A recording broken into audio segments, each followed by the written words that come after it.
하나님 말씀 창세기입니다. 창세기 24장 1절에서 4절 말씀입니다. 창세기 24장 1절에서 4절 말씀 다 같이 합동합니다. 아브라함이 나이 많아 늙었고 여호와께서 그의 범사에 복을 주셨더라. 아브라함이 자기 집 모든 소유를 맡아 늙은 종에게 이르되 청컨대 내 손을 내 한도뼈 밑에 넣어라. 내가 너로 하늘의 하나님 땅의 하나님이신 여호와를 가리켜 맹세하게 하노니 너는 나의 거하는 이 지방 가나안 족속의 딸 중에서 내 아들 위하여 아내를 택하지 말고 내 고향 내 족속으로 가서 내 아들 이삭을 위하여 아내를 택하라. 아멘. 기도드립니다. 할렐루야. 복된 시간 허락해 주셔서 감사합니다. 성령님의 인도하심으로 아버지 말씀을 통하여서 참으로 평안을 누리는 저희들 되게 해주시옵시고 온전히 하나님을 믿는 자로서 주를 나타내는 저희들 삶이 되도록 은총 내려 주시옵소서. 감사드려 예수님의 이름으로 기도드립니다. 아멘. 지난 목요일날 저녁에 이 밥상에 전어회거리가 올랐어요. 전어회. 이 가을 전어는 별미라, 가을 전어. 그날 그 진해의 어머님께 다녀온 아마 처가 먹으라고 준 건데 일부러 먹지 않고 저와 같이 먹으려고 싹 달래가지고 가져왔다 그래요. 그래 먹으면 입에서 고소한 맛이 나는 이 전어, 가을 전어이죠. 아주 입맛을 사로잡습니다. 그래서 그날 저녁 회거리 잘 먹고 저녁에 책상에 앉아서 이 관련된 이 전어회에 관계된 생각들을 한번 해봤어요. 이렇게 맛있는 전어가 가을에만 맛있는 것이 다행이다. 그런 생각을 했어요. 만약에 맛있다고 1년 내내 12달 식탁에서 인기를 누렸다 그러면은 이 전어가 지금 내 입에 들어올 정도로 남아있겠느냐? 바다에 벌써 씨가 말라도 말랐지 않겠느냐? 그런 얘기했어요. 그래서 이제 전어의 입장에, 고기 입장에서 보면 사람들이 좋아하는 맛을 지녔기에 사람들이 노래를 부르면서 가을 전어 하는데 이 왜 맛이 좋았느냐 이거예요. 왜? 응? 맛이 없었더라면은 사람들이 일부러 잡으러 다니지 않을 것이고 고기는 죽을 걱정을 덜 했을 것이다. 응? 이제 참 어찌 보면 맛있는 전어에 실컷 먹고 전어고기가 맛이 없었다 하는 생각을 한다는 것 자체도 좀 웃기는 이야기인데 그런 생각을 했어요. 전어회가 맛이 있는데 고기 스스로 맛있는 고기 되려고 뭐 전어 다이어트를 한다든지 뭐 전어 뭐 금식을 한다든지 뭐 어떤 그 몸을 가꾸는 그래서 영양가 있는 고기가 되려고 지가 애를 썼느냐? 응? 이 전어고기가 맛있다라는 것은 전어라는 고기는 가을에 맛이 있어서 사람들의 식욕을 도둑게 하는 만드신 하나님의 승리라는 응? 전어라는 고기가 가을에 맛이 있어서 사람들이 잘 먹도록 만들어 놓으신 하나님의 섭니다. 이렇게 생각을 합니다. 믿습니다. 생각이 아니고. 생물이 다 살려고 가전 몸부림과 방어 전략을 하는데 유독 맛있는 고기가 되어서 몰살할 지경인데도 불구하고 그 고기가 그렇게 맛있는 고기가 된 것은 만드신 분이 애초부터 그렇게 했다는 거예요. 애초부터. 응? 절대 고기 스스로가 아니라 더구나 회끓이기 때문에 뭐 어떤 조리사가 있어하고 양념을 넣어서 맛이 된 건 아니에요. 고기가 자체가 맛이 있는 거란 말이에요. 그것은 고기 스스로도 아니고 만드신 분이 그렇게 만들었다. 바다에는 전어만 있는 것이 아닙니다. 또 전어처럼 맛있는 고기만 있는가 하면은 그저 주어도 먹지 못하는 불가사리 같은 거 있죠. 불가사리. 응? 널려서 지치에 널려서 아무도 거기요 가져가서 요리해 먹겠다고 가져간 사람 아무도 없어.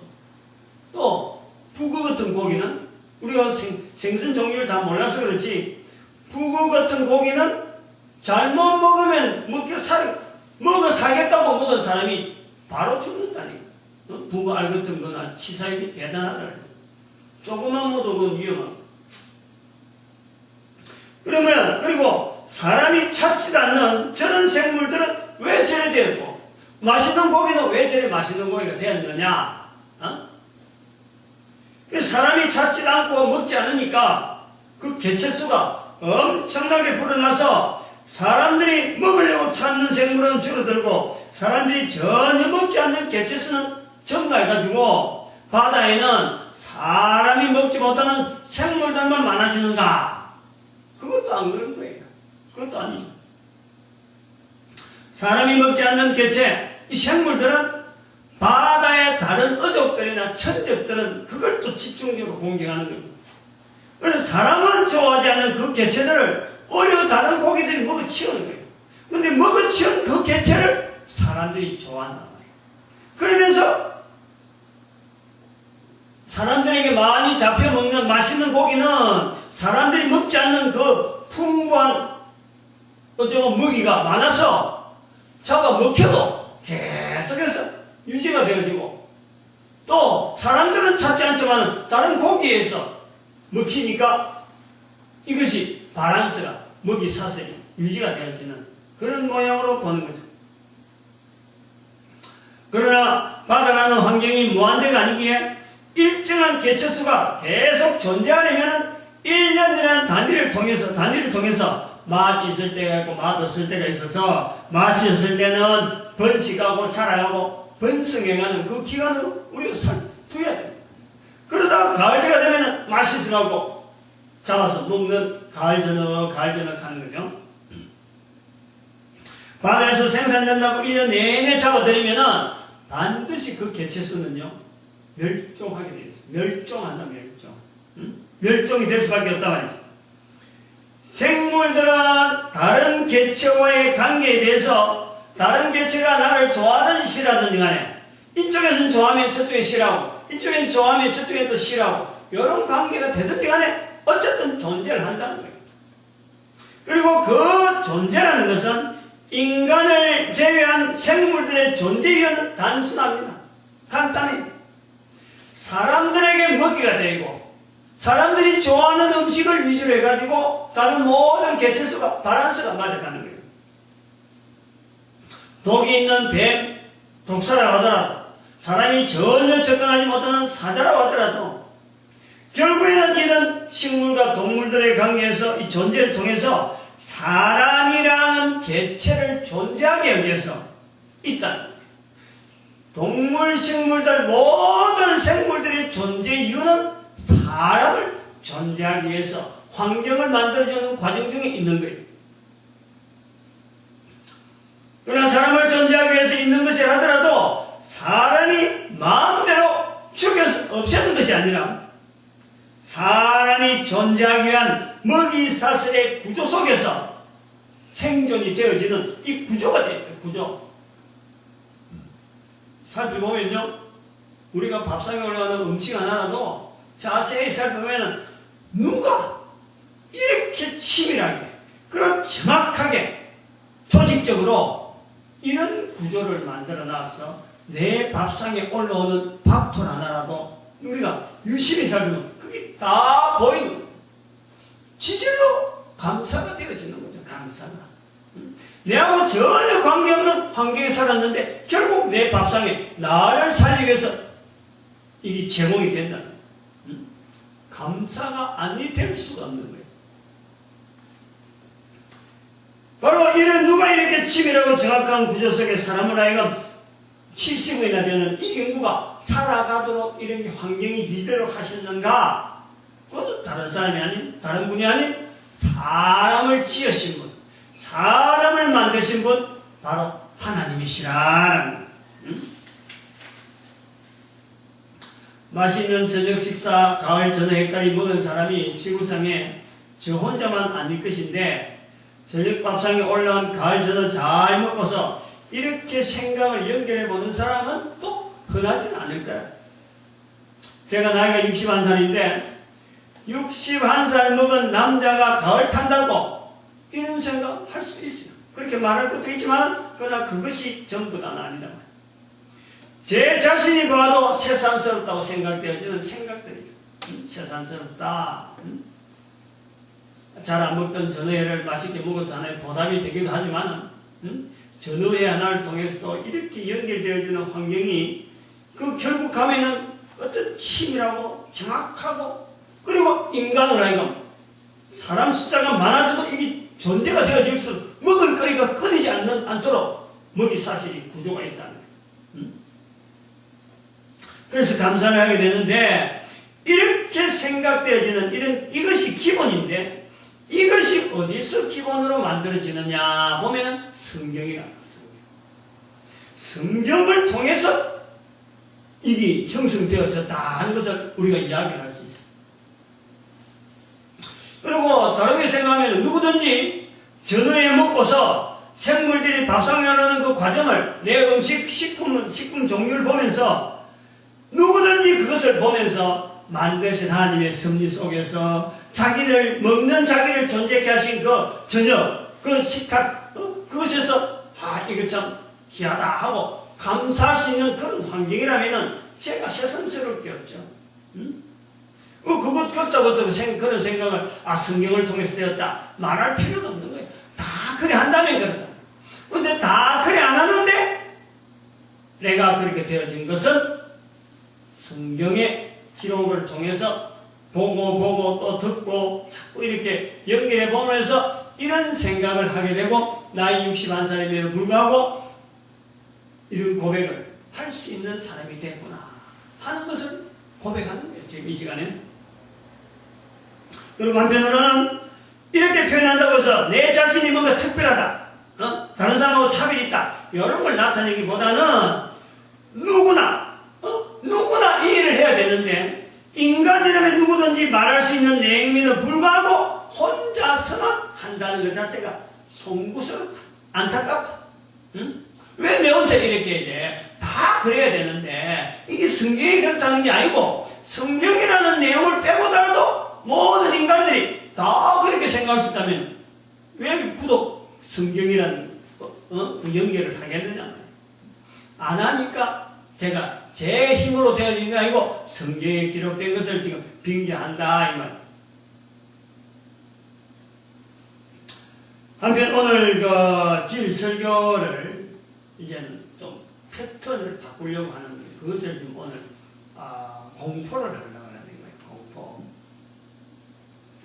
주일 오전 설교 패턴이고 그리고 주일 오전뿐만 아니라 제가 설교를 맡는 모든 시간에 대해서 언제까지 내가 이렇게 할 수 없는 거 아니에요?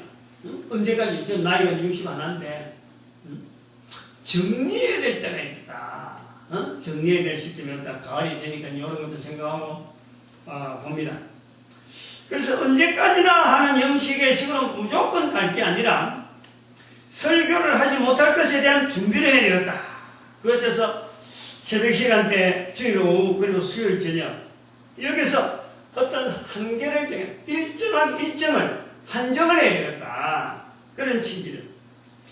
근데 새벽기도는 아마 거의 혼자서가 되든지 어쨌든 간에 이게 거의 죽을 때까지 가야 될 어떤 환경이지 않느냐. 새벽인데 다른 사람 오든지 할 수 있는 거니까 그건 가겠고 그리고 또 그것 자체가 성경 전체를 지금 한 장씩, 전에는 한 장씩 하다 보면 3년이 걸렸는데 지금은 한 장 하면서도 그 안에서 몇 번 가르니까 이 동영상 남기려고 지금 하는 과정에서 1년에, 3년에 한 번이 되는데 한 4년에 한 번을 해야 될 그런 식으로 아마 길어지는 것은 사실이. 그러나 새벽기도는 여전히 유지해야 되겠다 하는 것을 가지고 있습니다.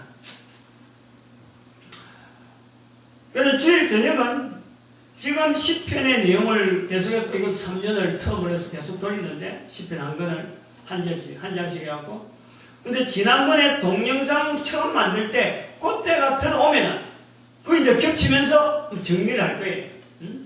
여태쯤 돼서 끝내야 되겠다 하면은 그때부터는 그 이후로는 주일 저녁은 다른 사람 설교를 좀 들어야 되겠다. 맨날 내 설교해갖고 내만 이렇게 다 떠드는데 다른 사람이 이렇게 나를 향해서 어떤 적용하는 그 말씀을 나도 들어야 되겠다. 그 생각을 해봤어요. 주일 저녁에는 그렇게 해서 보내야 되겠고, 수요일 저녁은 제 나름대로 이건 날짜를, 수요일 저녁은 전도자 훈련용이니까 수요일 저녁 예배를 제 나름대로 전도자 훈련용으로 정해놨기 때문에 지금 우리가 그 전도를 못하게 하는 문화가 되어진 내용들을 지금 쭉 하고 있고, 아마 12번을 마쳤으니까 16가지니까 더 연결되면 또 하겠지만은, 또 다른 주제가 또 주어지면 또 다른 주제로 하겠지만, 그게 끝나면은 전도자들을 그 시간에 세워가지고, 없으면 뭐 제가 다른 교회로 가서 또 설교를 듣든지 또 하는 건 하겠지만, 되어지면은 차라리 그 시간에 전도자를 세워서 강의를 하게 한다든지 설교를 듣는다든지, 이제 전도자, 주변에 있는 전도자, 다른 교회 가서 목회자를 설교 듣는 게 아니고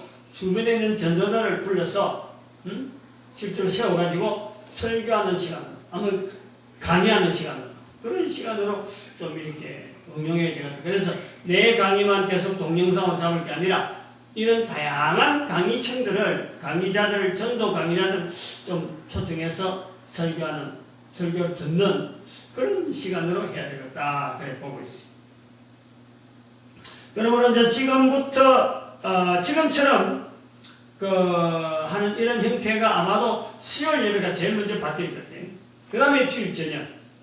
이렇게 바뀌고, 이렇게 되어지는 것도 지금 우리가 이 공간, 이 지금 4층, 지금 5층인데, 5층 쓰고 있다 4층, 이거 두 개를 지금 4, 5층이 주인이, 운영자가 지금, 바뀌었듯이 하나님의 섭리에서 지금 분명하게 보여지니까, 제 자신이 지금 이 환경도, 설교하는 환경도 좀 달라질 수밖에 없단 말이에요. 이게 지금처럼 계속 갈 수도 없으니까 아마 이런 것도 좀 맞추는 그런 것도 아닌가 그래 봅니다. 그래서 여기에 맞춰서 이제 주일날에 설교 패턴을 고정적으로 하자 하는 것에서 오늘부터 시작되는 아브라함부터 시작되는, 그리고 이후에 등장하는 아브라함 이후에 등장하는 인물에 대해서 제목을 아예 정해놨겠다는 거예요. 전도자 아무개. 그 전도자라는 철을 탁 갖다 붙이고 사람 이름만 딱 갖다 붙이면서 이제는 설교 패턴을 정해야겠다는 거예요. 지난주에 본문을 욥기서 35장 10절에서 11절 말씀을 하면서 그때 한 번 더 한다 그랬어요. 똑같은 본문과 한 번 더 하겠는데 이것이 바뀌면서 나중에 엘리후의 설교인데, 엘리후의 변론인데, 그 부분이 다음에 성경을 쭉 하다가 나오면은 한번 그 내용을 다시 언급해서 연속해서 하는 건, 어차피 내용이 이제 요 내용으로 연결되니까 오늘 요 주제를 같이 발표하면서 나중에 연결시키겠다 그런 거예요. 아브라함 이전에도 아담에서부터 노아까지, 그리고 아브라함의 아버지 데라라든지 벨렉이나 욕단 할아버지까지 모두가 다 사실 전도자의 자리에서 검토를 했었어요. 그러면서 특별히 이후라고 하는 것은 성경을 보는 시각을 좀 바꾸려고 하는 그런 의도가 있는 거예요. 그래서 통일시키래, 통일. 성경을 볼 때는 우리가 지금 다양한 형태로 성경을 보는데 통일된 안목으로 성경을 보았으면 좋겠다는 것을 하나의 의도적으로 남기려고 자료를 지금 그런 쪽으로 자료를 좀 남겨서 다른 사람들이 보고 이 성경을 이렇게도 보는구나 하는 시각을 고정적으로 만들어 보겠다라는 겁니다. 그래서 의견을 제시하면서 성경을 보는 시각을 몇 가지 이야기를 해보는데, 첫 번째는 성경을 이스라엘 민족의 역사로 볼 것이 아니라 모든 인류를 구원하시고자 하는 인간을 만드신 그 하나님께서 인류 구원의 방편으로서 이스라엘 민족을 통하여서 모든 인류에게 주신 선물로 보자. 선물로. 성경 자체를 이스라엘을 통해서 나타난 모든 인류에게 나타나는 인류 구원의 선물로 보자. 그럼 두 번째, 성경의 주제를 디모데전서 2장 4절에 나오는 하나님의 뜻을 나타내는 것으로서 모든 사람이 구원을 받으며 모든 사람이 진리를 아는데 이르기를 원하는 것 자체를 보고 그 하나님의 뜻이 그렇게 있음에도 사람을 바라보는 하나님의 뜻이 그렇게 볼 때에 성경은 바로 방편이라는 거지.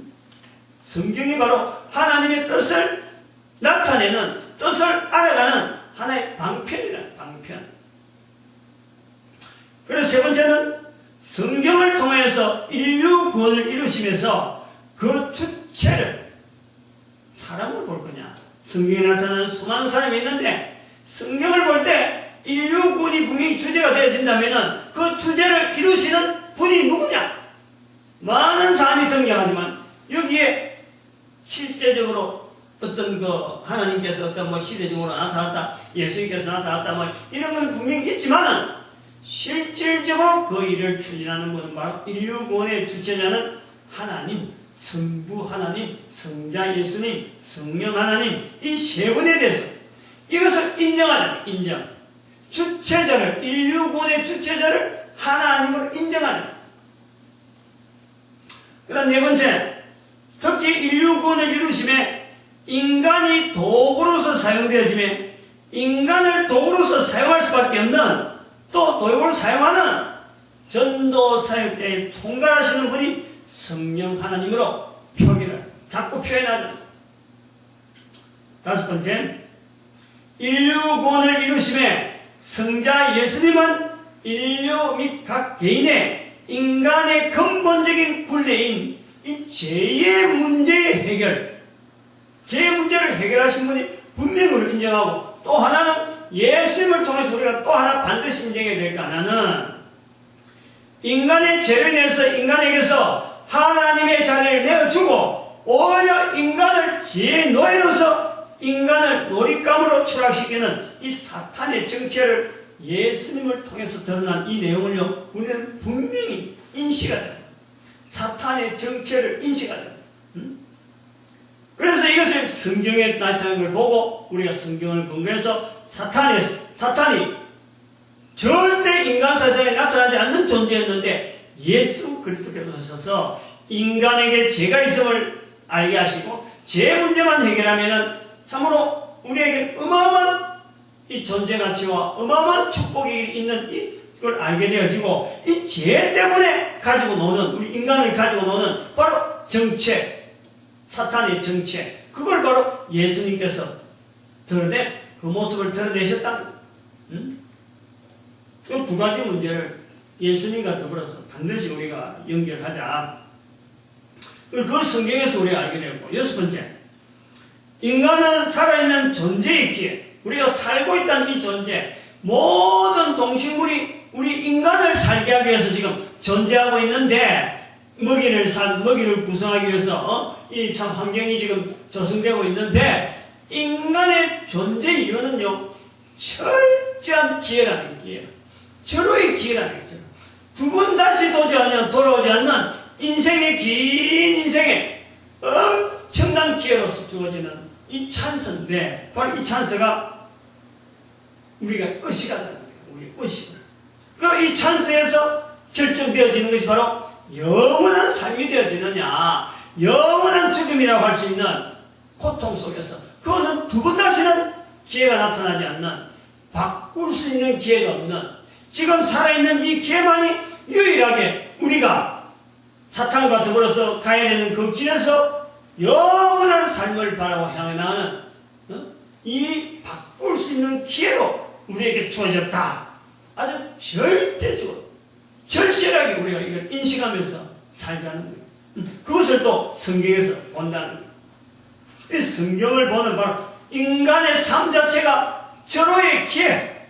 요즘 여섯 번째는 이 성경을 통해서 우리 인간의 삶이라는 것은 절대절명의 어떤 아주 찰나적 같은 그런 기회. 순간적으로 사라지지만 이 영원한 삶하고 관계되어지는 이 어마어마한 중요한 기회라는 거예요. 이걸 아주 절실하게 느끼자. 그래서 성경을 통해서 알게 되었다. 이렇게 제 의견을 내놓은 형편이지만은 이미 오래전에 성경에 다 있는 내용이에요. 제가 이야기한다고 새삼스러운 내용은 하나도 없어요. 이 안에서. 이것이 아브라함부터 이스라엘 민족의 역사적 기록으로 몰아갔기 때문에 성경을 대하는 편견이 있을 뿐이죠. 이미 성경에 다 이런 요소들이 다 구성되어 있었는데 아브라함 때부터 바라보는 시각 자체가 이 성경을 바라보면서 아브라함 때로부터까지 못 가는 그까지 못 가고 아브라함 때부터 어떻게 된 편견, 이것이 성경 전체를 읽는 시각으로 이것이 우리가 조정이 되어 있다는 거예요. 그거를 깨자는 거예요. 그래서 올바르게 전달이 되지 못했다라고 봅니다. 그래서 앞으로 향후에 이 제목을 통해서 시도를 하려고 하는 것은 성경을 보는 눈을 본래적으로 성경의 주제에 맞춰서 디모데전서 2장 4절에 있는 말씀대로 모든 사람을 구원하기 위한 모든 사람이 진리에 이르기를 바라는 하나님의 섭리를 우리는 성경을 통해서 철저히 나타내는데 그게 원래적인 자리로 두지 않아요. 그래서 성경은 이래 보면은 성경은 다른 말로 하면 전도서라, 전도서. 성경을 전도서로 보자, 전도서. 성경을 통해서 다양한 학문적 분야가 나오고 다양한 정치 철학이 나옵니다. 그리고 금융 지배 이론들이 나올 수 있습니다. 그런 것이 성경에 있다고 해서 그것이 성경의 본래적 주제나 본래적 용도가 아니라는 거예요. 그것 때문에 성경의 본래적 주제나 용도가 가려지거나 지워지거나 잊혀져서 안 된다는 거예요. 성경은 모든 인류가 재용서되어지는 구원과 성령 하나님을 인정하는 개인의 전도자적 사명에 충실하는 진리의 삶을 위한 방편이에요. 방편. 그리고 그 방편을 위해서 제공된 하나님의 모든 인류에게 주시는 선물. 값없이 내 손에 있다고 해서 절대 이것은 예서로 버릴 것이 아니라 예서로 둘 것이 아니라 바로 내 삶이라는 이 짧은 인생에 주어지는 영원한 삶과 관계된 아주 찰나적인 기회로 우리가 보는 거예요. 성경은 쉽게 말씀하자면 전도서라는 거고 절대 그 이상도 아니고 그 이하도 아닌 거예요. 전도서. 인류 구원을 이루시는 전도하신 하나님, 그 길을 나타내 보이시는 하나님, 또 오늘 나에게 적용하시는 하나님, 삼위일체 하나님의 철저한 협조와 철저한 일관된 하나의 시각, 하나의 어떤 관점, 그걸 통해서 우리에게 나타내고 신실하신 하나님으로 우리에게 인정되어지면서 우리가 받아들이면서 우리의 믿음이 믿음의 신으로 우리의 걸어가는 걸음을 믿음의 길로 우리의 믿음의 삶으로 인도하시는 그 하나님의 섭리를 우리가 성경을 통해서 봅니다. 이런 것 성경의 상황에서 이렇게 보는 성경의 상황이라 할 때에 거기서 성경 안에서 어떤 사람이 등장하면은 그가 곧 바다의 물고기처럼 바다의 물고기 한 사람이에요. 따로 보지 않겠다는 것처럼 자기 자신의 존재 의미는 등장하는 사람의 존재 의미는 그 성경을 읽는 자가 밥상에 차리는 음식으로 맛있게 먹느냐, 맛있게 전도자로서 나타나가지고 전도자로서 이거 정말 참 좋다, 나도 전도자로서 이걸 맛있게 먹어야지 하고 바라보느냐, 아니면은 전혀 자신을 알아주지 않는 어떤 다른 물고기 개체처럼 그냥 취급하고 내하고는 전혀 관계없는 사람처럼 취급하는 전도자로 볼 것이냐 이거예요. 그러나 등장시키시는 하나님의 의도는 바로 그를 통해서 하나님을 알린다는 거예요. 하나님을. 개인의 사역 자체가 중요한 게 아니고 그 엄청난 일이 있음에도 불구하고 그를 통해서 궁극적으로 나타내시고자 하는 성경의 의도는 그렇게 인도하신 하나님을 나타내기를 바라는 전도자라는 거예요. 전도자. 그 내용이 없으면 성경에 들어가야 될 하등의 이유가 없다. 그 전도서로 보는 성경을 보는 시각으로 볼 때는 그렇다. 성경에 등장하는 본인이 의도적으로 성경에 등장해서 다른 사람들에게 내가 성경에 등장해가지고 다른 사람들에게 하나님을 나타내 보여야지 이런 의도를 가지고 등장하는 것은 없다는 거예요. 그런 사람이 아무도 없어요. 성경에. 앞으로 내 기록해라. 사진기 막 갖다 대고 옆에 기록한 사람 옆에 갖다 대고 막 졸졸 따라다니면서 이건 이 사람이 이사했다. 이건 이사했다. 기자를 따라다니면서 적는 사람은 아무도 없다는 거예요. 마치 오늘 내 밥상에 올라간 재료들이 그것들이 죽어가면서 음식의 재료로 사용되어지면은 오늘 나는 대한민국 구미시에 있는 목사님의 밥상에 올라가는 재료다 라고 말하면서 죽어가는 우리 밥상에 올라가는 재료들이 아무도 없다는 거예요. 그거하고 마찬가지로 성경에 있는 이 전도자의 모습을 우리가 보겠다. 그거는 인간을 존재케 하신 하나님의 섭리가 모든 음식의 재료에 다 있게 되듯이 성경에 나타나는 모든 인물들은 바로 하나님과의 관계에서 하나님을 나타내는 성부 하나님을 나타내냐 성령 하나님을 나타내냐 성자 예수를 나타내냐 이런 관계성 때문에 기록되어 있는 거지 그게 다른 어떤 자기를 나타내려고 하는 뭐 아무개 누구 그거 암기해가고 그 사람이 어떤 애 했다 이런 거 하려고 하는 게 아니라 그 사람을 통해서 그 사람을 등장시킨 하나님의 존재 하나님의 나타나심을 알리려고 모든 사람이 알리려고 하시는 방편이다 그렇게 본다는 거예요. 성경에 대한 오해, 성경에 대한 인식 전환이 필요한 부분이 바로 이 부분. 성경을 이렇게 대하지 않는다. 성경을 하나님의 전도서로 읽지 않고 성경에 기록된 문자의 배경이 히브리 문자라 헬라 문자라 하는 이 문자적인 언어를 집중적으로 따지거든요. 거예요. 그리고 이것이 발전하다 보니까 이스라엘이라는 역사, 한 국가의 민족의 역사를 조명할 수밖에 없는 그래서 그 민족에 대한 그런 그림을 너무 말이죠. 성경의 본 의도하고는 다르게 취급하는 그런 형상이 우리가 본다는 거예요. 그래서 이스라엘 역사가 우선시되고 히브리 문자의 배경이 중요한 주제가 됩니다. 성경이 히브리 문자고 헬라 문자이기 때문에 원어가 이러한 접근이 빠질 수는 없어요. 빠질 수는 없어요. 그러나 어떤 본문에서 어떤 환경에 들어갔더라도 공통적으로 나타내고 항상 보여야 되는 것은 바로 성경의 본래적인 의도 그것 때문에 우리가 실험하는 거예요. 그거는요 통일되어 있어요. 그 멀리가 있는 게 아니에요. 어느 환경에 가 있더라도 그것은 항상 일정하게 나올 수밖에 없는 거예요. 그래서 성경에 기록되어 있는 거란 말이에요. 이러한 고민, 이러한 의도가 바로 성경의 저자를 성령님으로 인정하는 표시란 말이에요. 그럼 우리가 나타내는 거예요. 이건 성령께서 기록했으면 이게 일괄적으로 나타나는 어떤 마지막 단계 그게 있는데 이 성경이 이렇게 하고 저 성경하고 성경들이 막 부딪힌다 막 이렇게 이야기하고 이러는 건요 올바른 자세가 아니에요. 성령이 저자라는 것을 부인하는 것과 똑같단 말이에요. 그래서 이런 내용들이 바탕이 되어 오늘부터 성경에 나오는 인물들에 대해서 전도자 아무개라는 호칭을 붙는 제목으로 계속 설교를 진행을 하게 됩니다. 그래서 이 설교의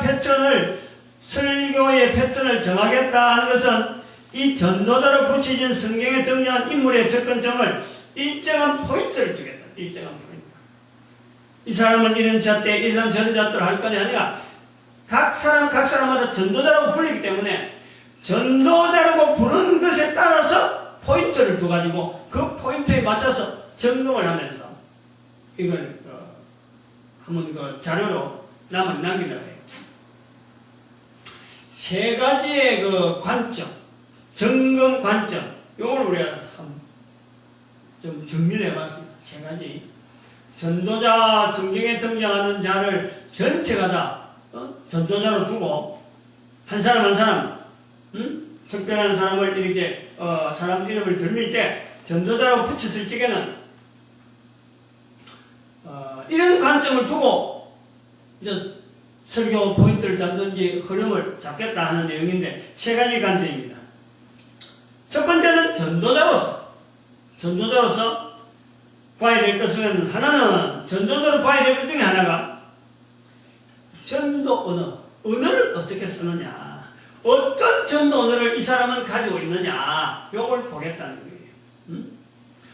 자기에게 주어진 상황에서 훈련되어지는 전도 언어가 어떻게 계속해서 표현되어지고, 그걸 왜 이 사람은 이렇게 붙잡고 있는지 하는 그 전도 언어가 뭔지를 살펴보겠다는 거예요. 특히 하나님에 대한 표현에서 성부에 대한 표현, 성자에 대한 표현, 성령 하나님에 대한 표현들을 유심하게 살피려 합니다.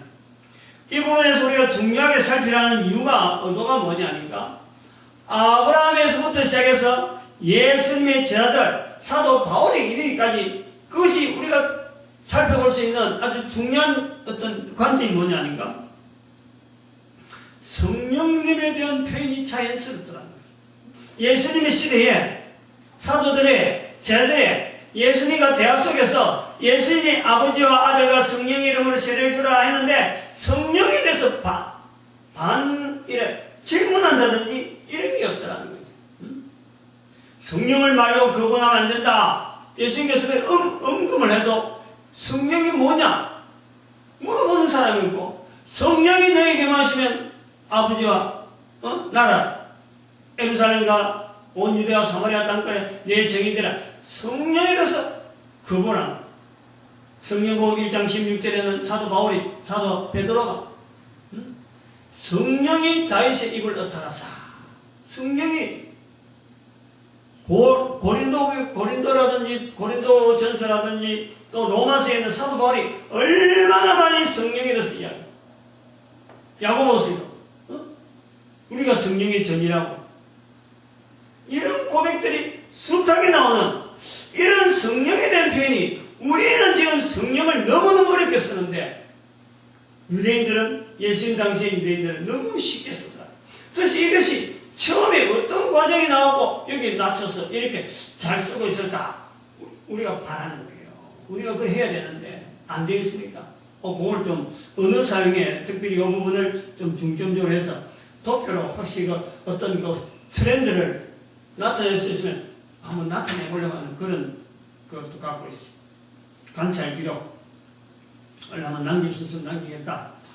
그 다음에 전도자로서 또 하나 살펴야 될 것은 전도자 환경이, 전도자의 환경 주변을 볼 때에 그 전도자가 되기 전의 모습과 전도자가 된 뒤에 그 환경의 변화가 어떻게 변했느냐, 요걸 한번 보겠다는 거예요. 주변 생활, 주변에서 만난 사람들이 대하는 자세, 이런 것도 보고, 그리고 전도자들이 사용한 언어가 하나님의 말씀 1.1획도 땅에 떨어지지 않게 한다는 말씀인데, 바로 그 전도자를 통해서 나타나는 건데, 그들이 이 땅에서 한 말인데, 도대체 하나님은 이들을 어떤 언어를 쓰시면서 전도자 되어지기 전과 전도자 후에 어떤 언어에서 이렇게 능력 있는 언어를 사용하는 이런 사람이 되었을까? 그걸 한번 살펴보겠다는 거예요. 저들이 성령 하나님께서 전도자들이 축복하는 축복과 전도자들이 저주하는 저주의 내용이 어떻게 땅에서 적용되어지는지 한번 관점을 두고 살펴본다 이겁니다. 그 다음에 이 세 가지 관점 중에서 두 번째, 성경의 구조를 구약 성경도 그렇고 신약도 그렇고 마찬가지로 세 가지 구조로 보겠어요. 세 가지 성경의 구조를 우리가 지금까지 성경 39권으로 보는데, 또 39권 중에서 또 우리가 일반적 신학교에서는 거기 참 율법서라든지 역사서라든지 시가서, 예언서, 소선지서, 대선지서 이렇게 보는 이런 쪽을 보는데, 구약 성경을 연구하는 사람들이 여러 가지 연구를 보면요, 세 가지라는 거예요. 토라라는 것이 있고, 그 다음에 너비임이라는 선지서, 정기 선지서, 후기 선지서라고 그 이스라엘 백성들의 그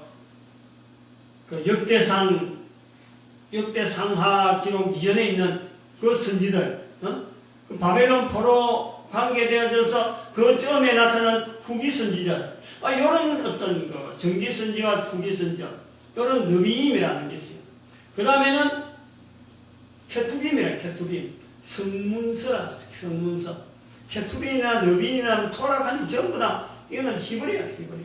일반 사람들 잘 쓰는 거 아닌데. 자, 어떤 이게 세 가지 구분으로 되어 있는데, 왜 이 선지자는, 왜 이 전도자는 바로 이 부분에서 사역이 주어지고, 바로 그런 사람들의 사역을 왜 후대 사람들이 이걸 케투빔으로 였고, 이걸 너빔으로 였고, 토라 속으로 이렇게 구분되어졌느냐 하는 이런 성경 자체에 대한 이 어떤 좀 구조적인 부분에 접근을 하면서 전도자들이 그 시대에 있어야 될 필요성, 왜 있어야 되느냐, 무엇이 필요해서 이 사람이 이겨왔느냐 하는 것을 좀 주력을 해서 살펴보겠는 거예요.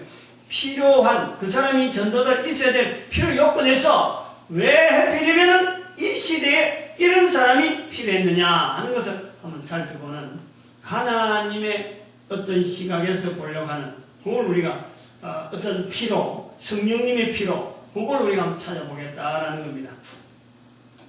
그 다음 세 번째는 좀 특이한데, 1945년에 독립한 이스라엘 자리를 이거는 비춰보겠다는 거예요. 살펴보겠다는 거예요. 쉽게 찾아지는 않을 겁니다. 쉽게 찾아지는 않겠지만 그렇다고 해서 전혀 무시할 수 있는 환경이 아니라는, 사안이 아주 중요한 사안이라.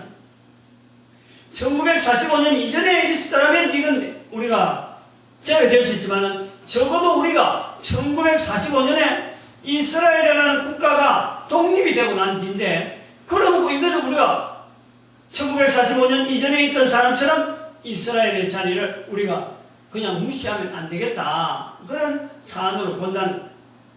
이거는 구약 성경을 기록할 때에 구약에서 결코 그 현존하심을 표시하지 않았던 신약의 메시아, 그 출현을 구약에 항상 염두에 두고 있었다. 구약에서 기록에는. 그래서 그거하고 비교해 보는데, 1945년에 이스라엘의 독립의 자리를 재림주 되시는 예수님의 오심에 대한 사전 예비 현상으로 보겠다 이거예요. 왜 이렇게 보려고 하냐면은, 그 관계되는 성경 구절이 마태복음 23장 39절에 예수님께서 제자들에게, 유대인들에게, 예수님께서 유대인들에게 하시는 말씀, 내가 너에게 이르노니 이제부터 너희는 찬송하리로다 주의 이름으로 오시는 이여 할 때까지 나를 보지 못하리라. 우리 여기서 주의 이름이 뭐냐 이거예요. 주의 이름으로 오시는 이여 할 때까지, 주의 이름으로 오시는 이여, 이어가는 거는 예수님인데, 다시 오신 예수님인데, 주의 이름으로 오시는 이여 하는 주의 이름이 뭐냐 이거예요. 주의 이름. 여기서 주의 이름을요, 성령님께서 그동안에 전도사에게 총괄로서 전도자를 통해서 계속해서 이야기하던 그 바로 성령님의 사역을 주의 이름으로 그동안 이야기하던, 그동안 전하던 바로 그 이름, 바로 예수님 오시는 이여 이렇게 받아들이겠다. 성경 해석을 좀 겹붙여서 설명을 해봅니다. 예수님을 전하는 입술이 전 세계적으로 일어나는 점이 바로 주의 이름으로 오시는 이여 때라는 거예요. 그 때를 지금으로 보겠다는 거예요. 지금 1945년에 이스라엘 독립을 통해서 예수 그리스도께 보시는 주의 이름으로 오시는 이여 할 때, 그 때를 지금으로 보겠다는 거예요. 이 내용이 또 설명을 좀 해야 되는데, 지금 시대는 말이죠. 지금 시대는 성경을 읽는 자는 적어도 하나는 알아요. 어떤 내용을 아느냐면, 예수님이 처음 오실 때 이스라엘 유대인들은 그가 오실 줄은 알고 있었어요. 정확하게 누구라고는 말 안 하지만 분명히 메시아가 오신다 알고 있었어요. 그러나 정작 오신 예수님을 십자가에 죽는데 내가 죽어버리는 거예요. 관계없다, 우리는 관계없다, 손 씻어버려요. 응? 여기서도 우리가 비춰볼 때 예수님은 다시 오신다는 거예요. 분명히 오십니다. 처음 오신 예수님을 유대인들이 그렇게 취급했다고 우리는 알고 있는데, 그거 우리가 알고 있다고 해서 다시 오신 예수님은 우리가 지도로 맞이할 수 있다? 모든 인류가 지도로 다 잘 영접할 수 있다? 이렇게 볼 수가 없는 거예요. 굉장히 조심해야 될 겁니다. 그래서 이를 반영하는 성경의 말씀이 또한 아까 말씀한 마태복음 23장 30절에 32절에 같은 장에 있는 거예요. 만일 우리가 조상되어 있었다면 예수님이 말씀이 된자 비유를 이야기하는 거예요. 독사의 자식들아 하고 지금 이야기하고 있는 거예요.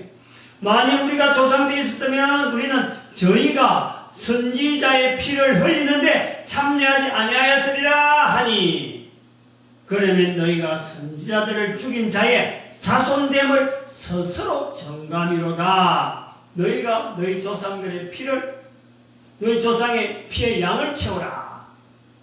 아주 무서운 말씀.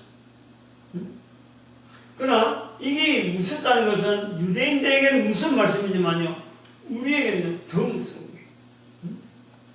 당시에 유대인들은 적어도 다시 오실 예수님이라는 기한이 있어요. 다시 하면 그 기간 동안에 변동될 수 있는 어떤 기회가 주어진 거예요. 그래서 그 이후에 아까 말씀하신 마태복음 23장 39절에 주의 이름 오시는 이여 할 때까지는 너희들이 그런 상태로 지내지만은 이제 주의 이름 오시는 하여는 동참한다는 거거든. 그러나 다시 오실 예수님은 지금 만약에 우리가 인류가 준비하지 못하면요 다시 오신 예수님 이후에는 없어요. 기회가 없어요. 그 예수님을 못 만나드리면은 더 이상 유대인들은 기회가 있지만 우리는 기회가 없어요. 우리가 그걸 보자는 거예요. 그러므로 하나님께서 다시 오실 예수님에 대해서 모든 인류가 다 인식하기 위해서 이스라엘의 독립을 통해서 온 인류에게 보여주시기 위해서 국가를 허락했다. 보겠다. 그렇게요. 그러므로 성경을 통해서 인류의 구원을 알려주시려고 이스라엘 민족을 통해서 온 인류에게 성경을 선물로 주셨다면 다시 오실 예수님의 재림을 위해서 온 인류가 다 예수님을 인정하게 하기 위해서 2000년간 날아갔던 한민족 그 민족이 1945년에 나라 이름을 정하면서 독립을 하는데 그 나라가 곧 성경을 온 인류에게 전달되어지는 선물로 주려 할 때 사용했던 그 이스라엘과 동일 민족이고 동일의 민족이에요. 그것을 통해서요 우리가 1945년 이스라엘 독립 사건을 재림주 예수님의 오심에 대한 사전 예비 현상으로 보자. 얼떨떨하게 국가적인 여러가지 정책이나 여러가지 관계에서 이게 참 관계를 맺어야 되는지 모슬렘 계통의 눈치를 봐야 되는지 국가 어떤 정세 변화에 이렇게 할 것이 아니라 다시 오시는 예수님이라 하는 그 전제를 가지고 지금 우리에게 보여주시는 하나님의 섭리라는 그것 자체가 성경이라는 것 자체가. 그리고 이렇게 보겠다는 것은 향후 전도자 이름이 나올 때마다 이 내용을 억지라도 언급을 해가지고 듣는 이가 많아지게 합니다. 듣는 이가. 그래서 인류를 하여금 각성토록 해보겠다 하는 그런 의도가 있습니다. 오늘은 전도자로 시작되는 성경인물의 전도자로 보기를 이제 처음 시도함으로 개론적인 내용으로 아마 오늘은 여기서 마치려고 해요.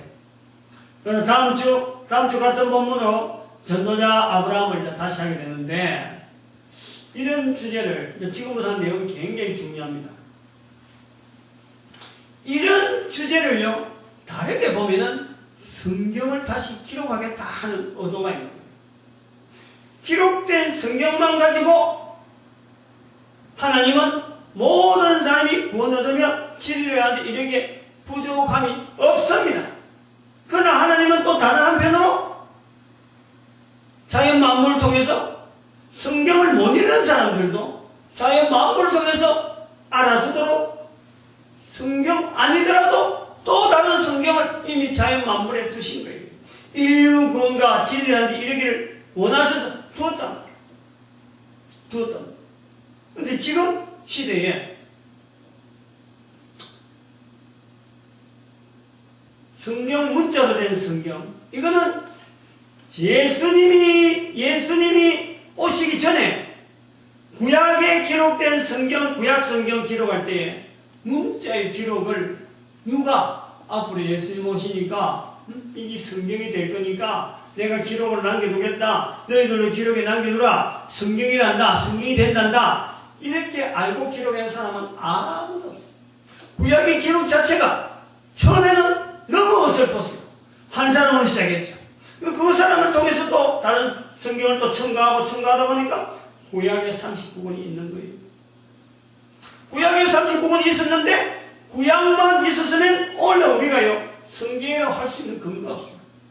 구약이 있었기 때문에 예수님의 말씀과 예수님 행적을 또 기록한 내용들이 구약이 있었기 때문에 성경에 같이 붙여지는 거예요. 바울의 서신이 붙여지는 거예요. 만약에 구약이 없었다면 신약 그것만 덜렁나고 이게 성경이라 불려지질 않아요. 불려지질. 구약이 근거가 돼서 신약이 성경으로 들어가는 거예요. 그래서 우리가 신구약 성경을 보는 거예요. 그러면은 지금 우리가 보면 지금 시대는 문자로 된 시대에 종지부가 찍히는 시대라. 지금 성경이 나오면서 형성이 되어서 2000년 전에는 성경이나 문자 시대를 향해서 한 걸음 한 걸음 나가 2000년의 세월이 지났어요. 근데 지금은 인터넷 시대가 돼가지고 동영상이 지금 뭐 어마어마하게 퍼지고 있는 거예요. 동영상 지금 뭐 그 관계가 말이죠. 우리가 아는 이런 정보 매체보다도 훨씬 더 다양한 내용으로 다양하게 지금 쓰임받고 있는 거예요. 그게 동영상, 그 인터넷입니다. 이런 동영상 시대에 제 혼자지만은 구약성경 처음에 기록할 때 어설프지만은 시작하는 것처럼 문자 시대 시작하는 성경처럼 동영상 시대가 지금 인터넷 시대가 지금 한참 시작되고 있는 즈음에 한 사람이지만은 한 개인이지만 또 혼자서 한번 외롭게라도 70인 전도전도회라 외친다고 슬로건 내걸고 뭐 지금 호응하는 사람도 없어요. 준비를 하고 있지만 바로 이것 자체를 성경을 기록하는 자세를 가지고 하나씩 준비해서 내 혼자서 끝나지 않냐고 내 시대에 끝나지 않냐고 두고 쓸 수 있는 바로 전도자 만드는 환경에 이게 쓰임받기를 바란다 하는 거예요. 다르게 얘기하면 문자로 된 성경은 신구약 성경은 예수님으로 통해서 구원받는 길을 알린다 하면 그것이 초점되고 그것이 역점이 되어 있다면 저는 그렇게 보고 있는 거예요. 분명히 그것도 다른 면이 또 있지만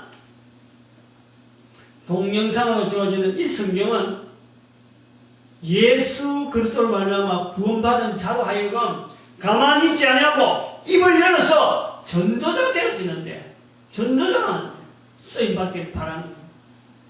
두 가지를 또 따로 구분하면 히브리서 11장 6절의 말씀에 가보면 하나님을 찾는 자는 반드시 그가 계신 것과 계신 것이라 할 때 그 계신 것에 대한 내용은 문자로 된 성경. 자기를 찾는 자에게 상 주시는 이심을 믿어야 할지 상 주시는 것에서 밝혀나가는 벌크럼을 영원한 천국에서 상 받는 자를 보고 바로 그것이 동영상이 이 동영상 자료의 성경을 통해서 저 감히 성경을 불러서 미안합니다만 아무리 이렇게 쓰임받기를 바라는 이런 자료를 통해서 전도자를 만들어가는데 쓰임받는 하나의 구별된 모습. 그래가지고 이 역사가 아브라함의 조상, 아브라함 때에서 이스라엘의 후손들이 되어지는 이 아브라함의 조상에 나오는 벨렉으로 나아가면서 우리 민족이, 우리 대한민국이 바로 벨렉의 형제 되어지는, 벨렉의 동생 되어지는 욕단 할아버지. 욕을 하지 마라 해서 욕 베풀이고 단 할아버지. 다른 말로 단군이라 불리시는 그 우리 민족의 조상이 되어지는 그 자리까지 연결해서 성경을 창세기 10장으로 연결해서 이스라엘 민족이 지금까지 어제 보면 역사의 양지에서 성경도 알려주고 또 역사의 흐름에서 어떤 인류의 가운데 막 타겟트가 되어지고 그리고 지금 금융대국으로서 지금 금융지배국으로서 성장했고 위치가 분명해 있는 것을 보여준다면 우리는 그동안에 5,000년 동안 묻혀있던 우리 민족이 이제는 나머지 1,000년이라는 자리에서 전도자로서 이스라엘 민족이 놓쳐버린 그 전도자의 자리를 준비하는 민족으로 우리 민족의 자리를 집어넣는 그런 구조로 창세기 오늘 본문에서 시작되는 전도자를 일컬어주는 사람을 이루는 이런 설교 패턴을 하겠다. 처음 시작이니까 어떻게 해야 될지는 모르겠어요. 이렇게 제가 이렇게 멤버 항목을 해놨지만 어떤 전도, 어떤 사람이 어떤 식으로 나와서 어떤 자료가 될지는 몰라요. 그러나 이런 시도 자체를 한 것에 대해서 누가 먼저 한 사람이 있고 했으면 따라나 가보겠고 거기 가보니까 여기 좋다 나쁘다 이렇게 비판하면 아무도 없기 때문에 어쨌든 이런 걸 한번 해놓음을 해서 다음 사람한테 힘은 되겠다.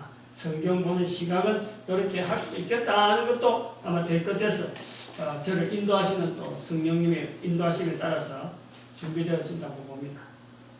어쨌든 우리가 이런 일에 쓰임 받을 수 있는 시각이 되어졌다는 거 말이에요.